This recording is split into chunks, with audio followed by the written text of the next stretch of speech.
ራሱን ችሎ ቢዝነስ መሆን የሚችል ጥሩ ማሽን ነው። ቀላላት ማሽኖች ፍራፍሬዎች አሉ፣ አትክልቶች አሉ፣ ስጋዎች አሉ። እነሱ ነገሮች ውስጡ ያለውን ውሃ እንዲያጣ አድርገን መጠቀም እንድንችል ማድረግ ይቻላል። ፍሩቱ ራሱ ቢዝነሱን የቻለ ነው። ስጋ ብቻ ላድርግብና ስጋው ራሱን የቻለ ነው። አትክልቱ ራሱን የቻለ ቢዝነስ መሆን ይችላል። ሆቴሎች ላይ፣ ሬስቶራንቶች፣ ካፌዎች በጣም ይፈልጋል። ከእንደገና ደግሞ ኤክስፖርት መደረግ የሚችል በጣም ኤክስፖርት ፍላጎት አለ። እያወጣ አሽጎ መሸጥ ነው።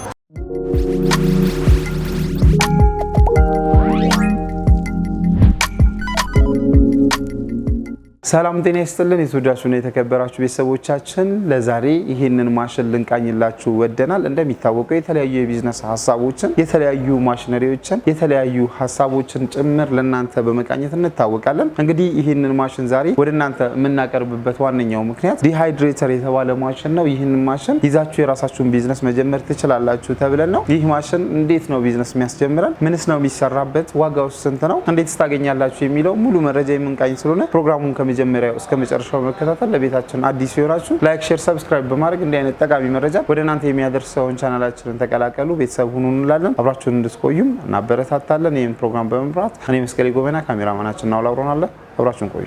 የዲፕሎማት መንደር በሆነችው ሳር ቤት 3 ሳይቶቻችን ላመለጣችሁ ውድ ደንበኞቻችን ሌላ እድል ይዘንልዎ መተናል። 5.7 ሚሊዮን ብር ጠቅላላ ክፍያ ባለ 2 መኝታ የመኖሪያ አፓርትመንት እንዲሁም በገላን ኮንዶሚኒየም ከ2.5 ሚሊዮን ብር ጠቅላላ ክፍያ ጀምሮ የንግድ ሱቆችን ይዘንላችሁ መተናል። ቀድሞ ለሚመጡ 10 ደንበኞቻችን ልዩ ቅናሽ አለን። ቴምር ፕሮፐርቲስ የህልሞ ማረፊያ። ሰላም ጤና ይስጥልኝ። ሰላም እንዴት ነህ?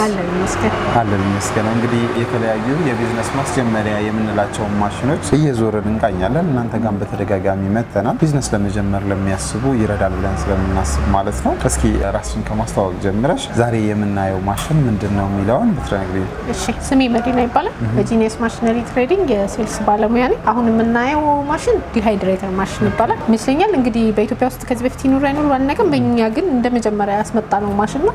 ቢዝነስ መስራት ከቤታቸው ሆነው ይሁን ወይ እንደ ተጨማሪ ስራ ለመስራት ለሚፈልጉ ሰዎች ራሱን ችሎ ቢዝነስ መሆን የሚችል ጥሩ ማሽን ነው። ምንድነው ዲሃይድሬት የሚያደርገው? እንዴትስ ነው ቢዝነስ ይሆናል ብለሽ ያሰብሽ? ከስሙ ስንጀምር ዲሃይድሬት ማለት አንድ ውሃ የያዘ ነገርን ውሃውን እንዲተን ማድረግ ወይ ደግሞ ውሃውን እንዲያጣ ማድረግ ማለት ነው። እነዚህ ደግሞ ብዙ ጊዜ የምናደርጋቸው ምንድናቸው? ፍራፍሬዎች አሉ፣ አትክልቶች አሉ፣ ከዛ ተጨማሪ ደግሞ ስጋዎች አሉ። እነሱ ነገሮች አድርቀን ዲሃይድሬት አድርገን ማለት ያው አድርቀን ውስጡ ያለውን ውሃ እንዲያጣ አድርቀን ግን መጠቀም እንድንችል ማድረግ ይቻላል ማለት ነው። በጣም ጥሩ። ድርቆሽ ረሳሽ? ድርቆሽ እንጀራም አለ። እንጀራንም መጠቀም ይችላል። ያው እኛ ድርቆሻችን ከሀገራችን ጋር ስለሆነ እነሱ ደግሞ የውጭ ስለሆነ እንደነው እንጂ ያንንም ማድረግ እንችላለን። እሱ እንደውም ጊዜ አይፈልግም። እነዚህ እንደውም ረጅም ጊዜ አሁን ስጋ በምናደርግበት ጊዜ ትንሽ ሰዓት ይፈልግ ይችላል። እንጀራ ግን በቀላሉ ውሃውን ማስወጣት እንችላለን ማለት ነው። በጣም ጥሩ። ማንኛውንም ጥረት አዘል ነገር ማውጣት የምንችልበት ማሽን ነው እያልሽ። ትክክል። እሺ፣ ሰው እንዴት ነው ቢዝነስ ሊሆን ይችላል ብለሽ ያሰብሽ? አሁን እንደነገርኩ ፍራፍሬዎችን፣ አትክልቶችን፣ ስጋዎችን ብለናል። ስጋውን ስናደርገው ምንድነው የሚሆነው? ስጋ ማለት ስጋውን ዲሃይድሬት አደረግን ማለት ውሃውን እንዲወጣ አደረግን ማለት ቋንጣ ሆነልን ማለት ነው። ቋንጣ ደግሞ የት ይፈልጋል? ሆቴሎች ላይ፣ ሬስቶራንቶች፣ ካፌዎች በጣም ይፈልጋል። ከእንደገና ደግሞ ኤክስፖርት መደረግ የሚችል በጣም ኤክስፖርት ፍላጎት አለ። ያንንም ማድረግ ይችላሉ። ለምን? ማንኛውም ይሄ ማይክሮ ኦርጋኒዝም የምንላቸው ባክቴሪያ፣ ጀርም ምናምን ቋንጣን በባህላዊ መንገድ ስናደርገው ይሄ አስተተን ምናምን ነው ውሃውን እንዲያጣ የምናደርገው። ያ ደግሞ ይሄ ባክቴሪያዎችን፣ ጀርሞችን ከአየር እንዲሰበስብ ያደርጋል። ይሄ ግን በንጹህ አዘጋጅተን ትሬዎች አሉ፣ እዚህ ጋር ሜሾች አሉ። እሱ ላይ በመደርደር ብቻ ወደ ቋንጣ አሁን ጠዋት ብታደርጉ እስከ 6 ሰዓት ደግሞ ይሄ ማሽን ላይ የሚያደርገው ምንድነው? አንዴ ብቻ ያቺን አስተካክለህ መስጠት ነው። ራሱ ነው ፕሮሰስ አድርጎ የሚጨርስልን ማለት ነው። ስለዚህ አንተ ያንን ሰዓትን ሌላ መጠቀም ትችላለህ ማለት ነው። እያወጣህ አሽጎ መሸጥ ነው። በስጋ ደረጃ ስናይ ማለት ነው ቋንጣ መስራት ይቻላል። ሲቀጥል ደግሞ ፍሩቶችን ስንል ይሄ ፍራፍሬዎችን በምንልበት ሰዓት ላይ ፍራፍሬዎች እነዚህ አሁን ወቅታዊ ናቸው። ሁሉም ፍራፍሬዎች አመቱን ሙሉ አናገኛቸውም። አሁን የማንጎ ጊዜ ይኖራል፣ የብርቱካን ጊዜ ይኖራል። እነዚህ ወቅታዊ ናቸው ማለት ነው። ጁስ ቤቶች አሁን በወቅቱ ማግኘት የሚፈልጉት ነገሮች ይኖራል ማለት አሁን በዚህ ጊዜ የማንጎ ከሆነ ተራ ማንጎ ብቻ ነው የሚሰራው ማለት ያ እንዳይሆን ደግሞ በሰዓቱ አንደኛ ለብልሽትም አይደረግብንም። በጣም ምርት ይኖራል። በሰዓቱ ሲሆን በጣም ምርት ይኖራል። እንዳይበላሽ ዲሃይድሬት አድርገን እናስቀምጠዋለን ማለት ነው። ያ ደግሞ አንደኛ እንዲያስናክም ይጠቀሙበታል። ሁለተኛ ነገር ደግሞ ሪዘርቭ አስቀምጠን ጁስ ቤቶች ይጠቀሙበታል። ወይ ፓውደር አድርገን ደግሞ ለህፃናቶች ለምናምን መጠቀም እንደ ቢዝነስ ማለት ነው። ሲቀጥል ደግሞ ሙዝ በማድረግ ማለት ነው ዱቄት ተደርጎ ለብዙ ነገሮች ያገለግላል። ዱቄቱ ራሱ በራሱ አንደኛ የኬክ ግብአት ይሆንልናል። እነዚህ ብርቱካኖቹ ምናምን ራሱ በምናደርግበት ጊዜ የኬክ ግብአት ይሆንልናል።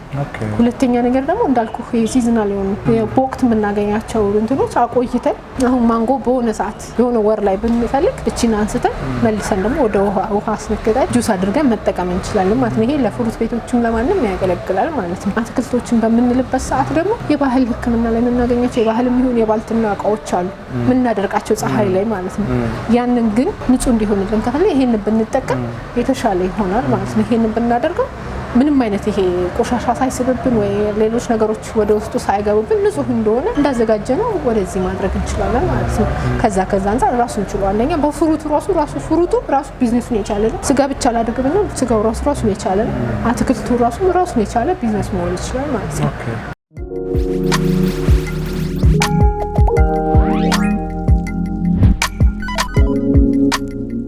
ስለዚህ እስከ 6 ሰዓት ባለ ጊዜ ውስጥ ነው የሚጨርሰው ያልሽ? እንደንተናቸው ይለያያል። አሁን አትክልት የምናደርግበት ፍራፍሬ የምናደርግበት ስጋ የምናደርግበት ይለያያል። ዋናው ይሄ ምንድነው ሂት በመልቀቅ ነው።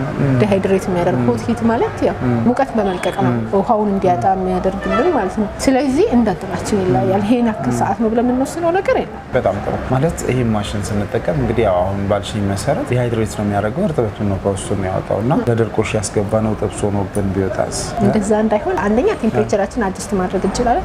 ሁለተኛ ታይመር አለው። ታይመራችንን ሴት እናደርጋለን። ሶስተኛ ነገር ደግሞ እንትኑም አለ ማኑዋል ላይ ያለ ለአትክልት ምን ያህል እንደሚያስፈልገው ለፍራፍሬ ምን ያህል እንደሚያስፈልገው በዛ መሰረት ቴምፕሬቸራችንን ታይመራችንን ሴት አድርገን አስተካክለን ማስገባት ነው ማለት ነው። ኦኬ። ስለዚህ ለዚህ ይሄንን ማሽን ወስዶ አንድ ሰው ለመጠቀም የግድ ማኑዋል ያስፈልገዋል ማለት ነው። ማኑዋል ይኖረዋል ከራሱ ጋር ባይሆን ራሱ አሁን ለየት ያለ ነገር የምንጠቀም እንጀራ እንዳልከው ለእንጀራ ስታንዳርድ አይኖረው የውጭ ማሽን ስለሆነ በእንትን ነው። ግን እያዩት በትንሹ አድርገን እያዩት ሰዓቱን ሴት ማድረግ የሆነ አንዴ ተጠቅመህ ጥሩ የሆነ ለሰዓት ላይ በዛው መሰረት ሁሌ እንደማድረግ ማለት ነው። እንደዛ ማድረግ ይችላል። በጣም ጥሩ። እንግዲህ ይሄንን ማሽን ወስዶ አንድ ሰው ስራውን ለመስራት ቢያስብ አሁን ያልናቸውን እኛ የጠቀስናቸውን ማለት ነው ኖርማሊ በራሳቸውም ደግሞ ይሄ ቢዝነስ ቢሰራ በዚህ ማሽን ብለው ቢያስቡ ለመጀመር እናንተ በዚህ ማሽን ላይ በቂ የሆነ ስልጠና ሰጣላችሁ? በትክክል ስለ ማሽኑ አጠቃቀም እንደነገርኩ በቃ ቀላላት ማሽኑ ግን እነሱ ደግሞ ሞር ማሽኑን ማወቅ እንፈልጋለን። ያው አዲስም ስለሚሆኑ ስለማሽኑ ከዚህ በፊትም ብዙ ማርኬት ላይ ገባ ስላልሆነ አዲስ ስለሚሆን ስለማሽኑ ማወቅ የሚፈልጉት ማንኛውም ነገር ስልጠናዎችን ወይ ደግሞ ሄደው ደግሞ ሰራተኛ የሚሰራላቸውም ከሆነ ወይ ራሳቸው የሚሰሩ ከሆነ አሳዩልን ባሉን መሰረት እናሳያለን ማለት ነው። ይህንን ማሽን ይዘው ቅድም ለመጥቀስ ሞክረሻል። ሆቴሎች ላይ፣ ምግብ ቤቶች ላይ ድርቆሹንም ሆነ ስጋም ቋንጣ እያደረግን እናቅርብ ቢባል አንድ ቢዝነስ ነው ብለሽኛል እና ሌላ ምናልባት ይህን ቢዝነስ እዚህ ቦታ ላይ ቢከፍቱ በስማ የምትይው ነገር አለ? እንደነገርኩ ቢዝነሱ ሊሚት የለውም ማለት አሁን ሆቴል ሬስቶራንት ምናምን አለን። እሱም በስጋ ደረጃ ቋንጣ ሲፈለግ አሁን ስታንዳርድም ስለሚፈልጉ አሁን ሆቴል ላይ ስትሄድ ስታንዳርድ ኖርማሊ በባህላዊ መንገድ ያደረግከው ብዙ ተቀባይነት አይኖረውም። ይሄ ግን አንደኛ ከሁሉም ነገር የጸዳ ነው። ይሄ ማይክሮ ኦርጋኒዝሞች የምንላቸው ነገሮች አያገኘው፣ ንጹህ ነው፣ ፍሬሽ እንደሆነ እዛው ላይ ውሃውን ብቻ ማሳጣት ነው የሚሆነው ማለት ነው።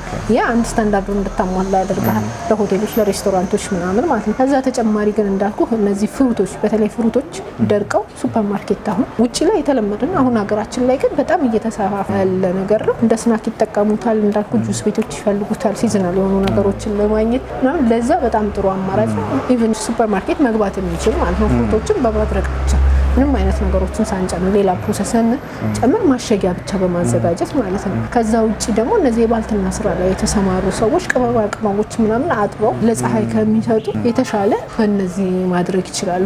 የባህል ሕክምና ላይ ያሉ ሰዎች ምናምን እንትኖችን ሀርባሎችን ማለት ላይ እነዚህ የምናገኛቸው ሀርባሎችን በማድረግ ነው። ያንን ለማድረግ ግን ግድ ፀሐይን ከሚያደርጉ ሌሎች ነገሮች ከሚቀላቀልባቸው ያንን ትተው ግን እዚህ ቢጠቀሙ የተሻለ ማድረግ ይችላል። ስለዚህ ሊሚት የለውም ይሄ ቢዝነሱ ማለት ነው። ከዛ አንፃር ይችላል። በጣም ጥሩ፣ በጣም አሪፍ አድርገሽ ነው የገለጽሽልን። ይሄ ማሽን አሁን የምናየውን ያህል ብቻ ነው ወይስ የሳይዝ አማራጭ ይኖረናል? ይሄ አሁን ለጊዜው ያመጣነው ይሄንን ነው።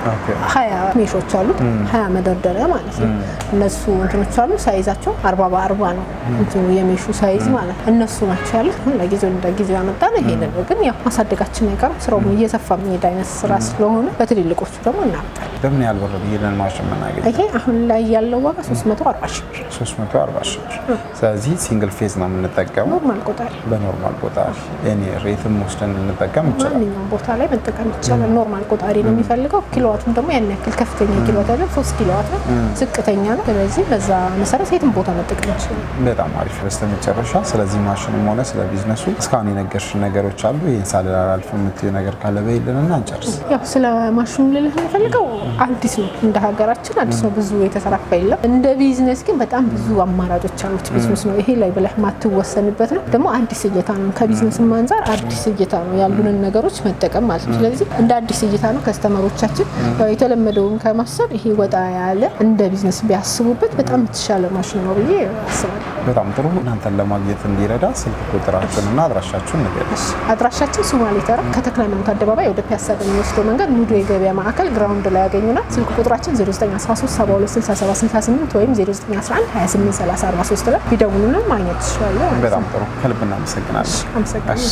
የዲፕሎማት መንደር በሆነችው ሳር ቤት 3 ሳይቶቻችን ላመለጣችሁ ውድ ደንበኞቻችን ሌላ እድል ይዘንልዎ መጥተናል። 5.7 ሚሊዮን ብር ጠቅላላ ክፍያ፣ ባለ 2 መኝታ የመኖሪያ አፓርትመንት እንዲሁም